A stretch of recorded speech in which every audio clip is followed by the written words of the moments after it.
Assalamualaikum warahmatullahi wabarakatuh. Perkenalkan, nama saya Fajar Rizkianto, NPM 2017-21500-306, kelas R7D, Pendidikan Bahasa Indonesia, mata kuliah Menulis Ilmiah, dosen pengampu Irwan Siagian MPD.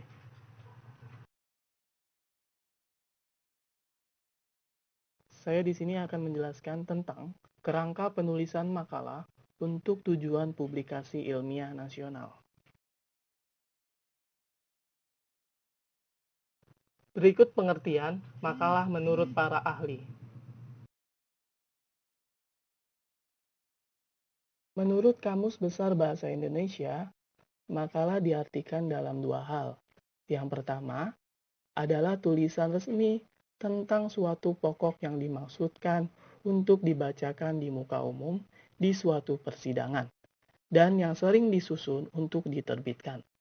Yang kedua, didefinisikan sebagai karya tulis pelajar atau mahasiswa sebagai laporan hasil pelaksanaan tugas sekolah atau perguruan tinggi.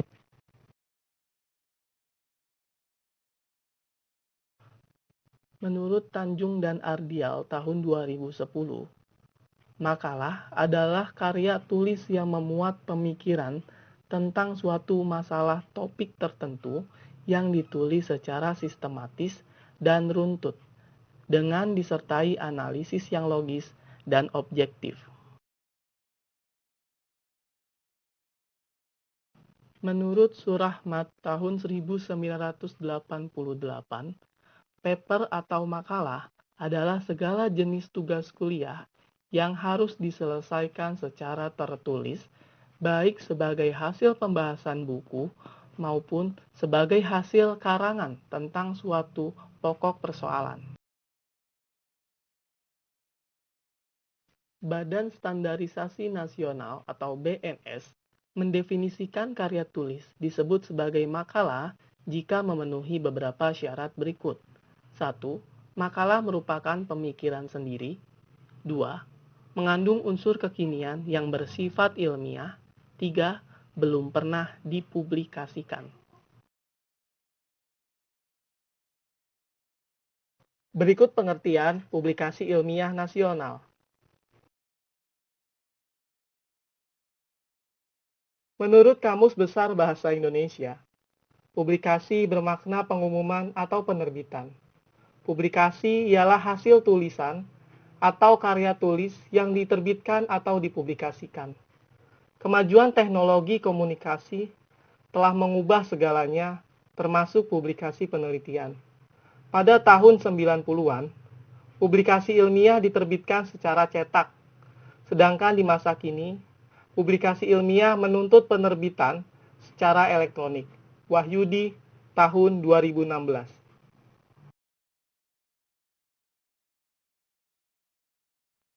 Berdasarkan Surat Edaran Kementerian Pendidikan dan Kebudayaan, Direktorat Jenderal Pendidikan Tinggi, nomor 152, garis miring E, garis miring T, garis miring 2012, publikasi ilmiah menjadi syarat wajib bagi mahasiswa program sarjana untuk memperoleh kelulusan. Yosua P. W. Simaremare tahun 2013.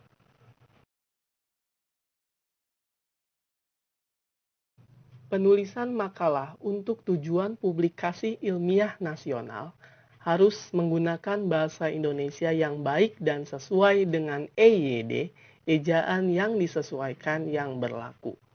Pemilihan bahasa penulisan makalah yang baik dan benar akan berpengaruh pada kualitas makalah. Oleh sebab itu, hal ini termasuk kategori penting untuk diperhatikan, agar para pembaca dapat memahami dengan baik maksud dari yang ingin kalian sampaikan dalam makalah. Perangkat penunjang publikasi penelitian nasional terbagi menjadi dua. Pertama, melalui Google Cendikia. Kedua, Sistem Indeksasi dan Sitasi Indonesia atau SINTA.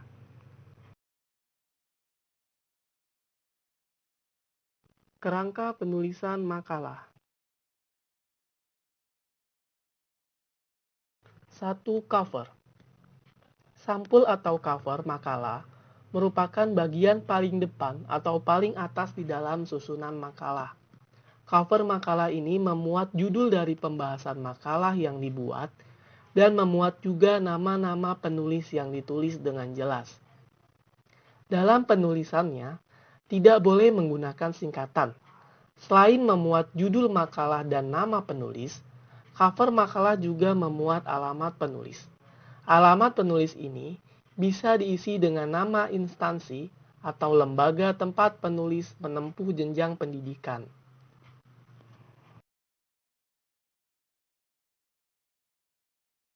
2.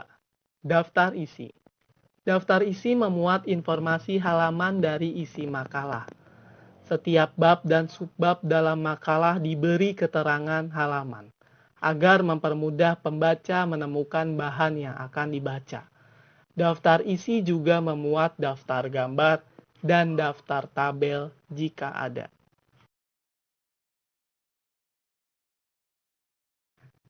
3.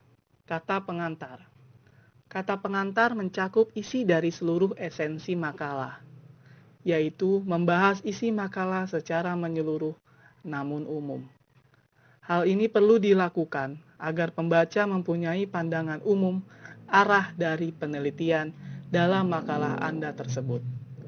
Biasanya, pada kata pengantar, penulis juga mencantumkan ucapan terima kasih kepada Tuhan Yang Maha Esa, serta ucapan terima kasih kepada pihak-pihak yang telah mendukung dan membantu proses penyelesaian makalah.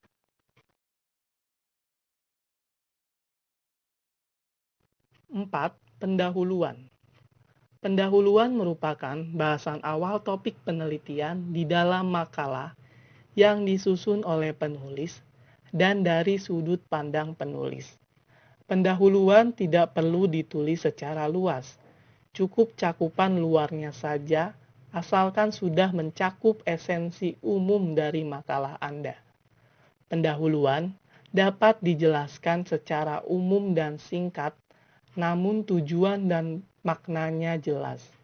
Pendahuluan dapat menjelaskan tentang pokok permasalahan awal yang ditemui.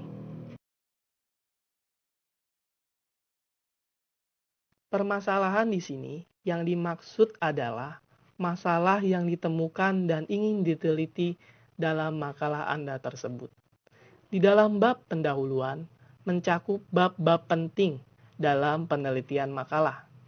Biasanya, di dalam pendahuluan terdapat 3 poin penting yang menjadi subbabnya, yaitu latar belakang, rumusan masalah, dan tujuan pembahasan. 5. Latar belakang. Latar belakang menjelaskan secara umum permasalahan yang ditemukan, serta mengapa masalah tersebut perlu untuk diteliti, kemudian dianalisa dalam sebuah makalah. Latar belakang ditulis sejelas-jelasnya dengan penjelasan yang umum dan mudah dimengerti. Dapat pula dijelaskan dari awal hal yang ingin diteliti menjadi masalah yang perlu untuk dianalisis. Latar belakang juga menjelaskan fakta-fakta, data-data, temuan penelitian sebelumnya, dan referensi yang penulis temukan, yaitu alasan yang membuat peneliti ingin meneliti hal tersebut. Penulis juga mengemukakan pendekatan serta landasan teori yang bisa digunakan untuk menelaah permasalahan yang ditemukan, yaitu dilihat dari sudut pandang teoritis. Latar belakang ditulis dengan metode piramida terbalik, yaitu mengerucut ke bawah. Pada awalnya, penulis menjelaskan secara luas dan umum gambaran permasalahan, kemudian lama-kelamaan dikerucutkan menjadi poin permasalahan yang krusial, objektif, serta ruang lingkup yang ingin diteliti. 6. Rumusan masalah. Rumusan masalah berisi pokok masalah yang ditemukan. Biasanya, rumusan masalah sangat singkat dan padat, tidak lebih dari 1 paragraf, serta berisi poin-poin pertanyaan atau masalah yang akan diteliti. Poin pertanyaan biasanya antara 2-3 pertanyaan. Rumusan masalah merupakan hasil pengerucutan dari bahasan pada latar belakang yang telah diulas sebelumnya.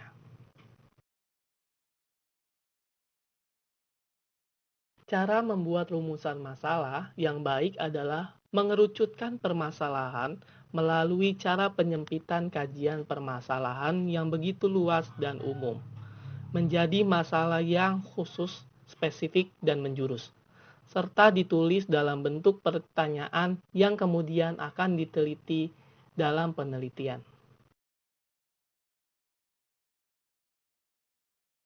Tujuan penulisan rumusan masalah sangat penting, yaitu alasan dari dilakukannya penelitian dalam makalah tersebut. Rumusan masalah juga berfungsi sebagai pedoman atau penentu arah penelitian, penentu metode dan teori yang akan diambil untuk digabungkan sebagai landasan teori dalam penelitian, serta memudahkan peneliti untuk menentukan sampel dan populasi penelitian.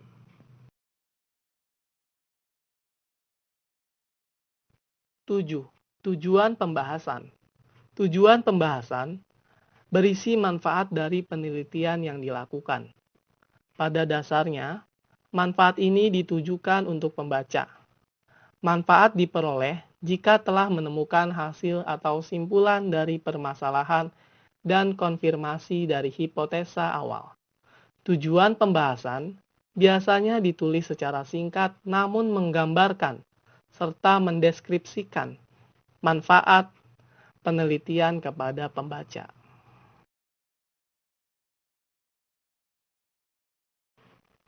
Tujuan pembahasan dibagi menjadi dua, tujuan fungsional dan tujuan individual. Tujuan fungsional ditujukan kepada instansi yang terkena imbas dari hasil penelitian makalah yang Anda buat, yaitu manfaat penelitian Anda diharapkan mampu menjadi landasan pengambilan kebijakan atau keputusan. Tujuan individual manfaatnya lebih kepada individu, yaitu menambah ilmu pengetahuan, pengenalan, serta pengamalan baru terhadap kajian yang belum diteliti sebelumnya.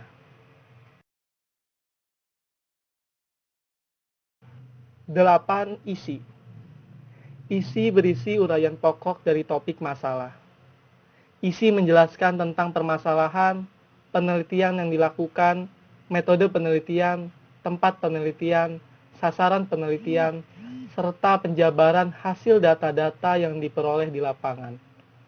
Data yang diperoleh bisa berupa data kuantitatif, data kualitatif, maupun mix metode. 9. Penutup. Penutup berisi harapan penulis kepada pembaca, yaitu berharap agar penelitian tersebut bermanfaat kepada pembaca. Penulis juga memberikan kesan dan pesan serta ucapan terima kasih kepada pihak-pihak yang mendukung penulis atas kontribusinya untuk menyelesaikan makalah penelitian. Penutup juga menjelaskan kekurangan serta kelebihan dalam penulisan makalah penelitian.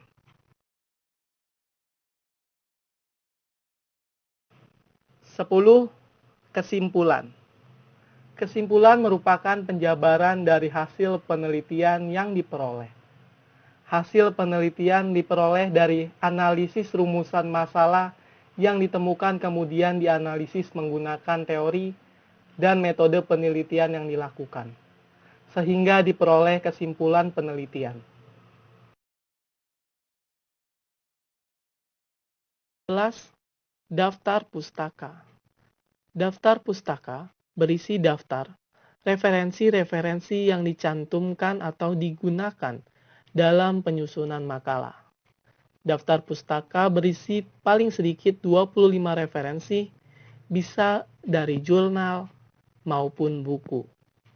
Penulisan daftar pustaka harus disusun secara sistematis serta diurutkan secara sistematis berdasarkan abjad menurut nama pengarang.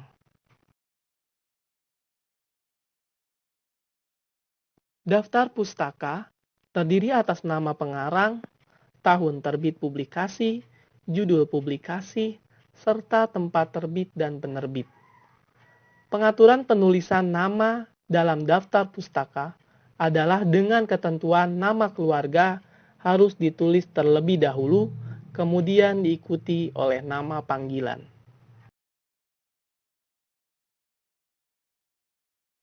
Simpulan. Makalah merupakan karya tulis yang memuat pemikiran tentang suatu masalah atau topik tertentu. Penulisan makalah untuk tujuan publikasi ilmiah nasional harus menggunakan bahasa Indonesia yang baik dan benar sesuai EYD. Kerangka penulisan makalah berupa cover, daftar isi, kata pengantar, pendahuluan, latar belakang, rumusan masalah, tujuan pembahasan, isi, penutup, kesimpulan, dan daftar pustaka.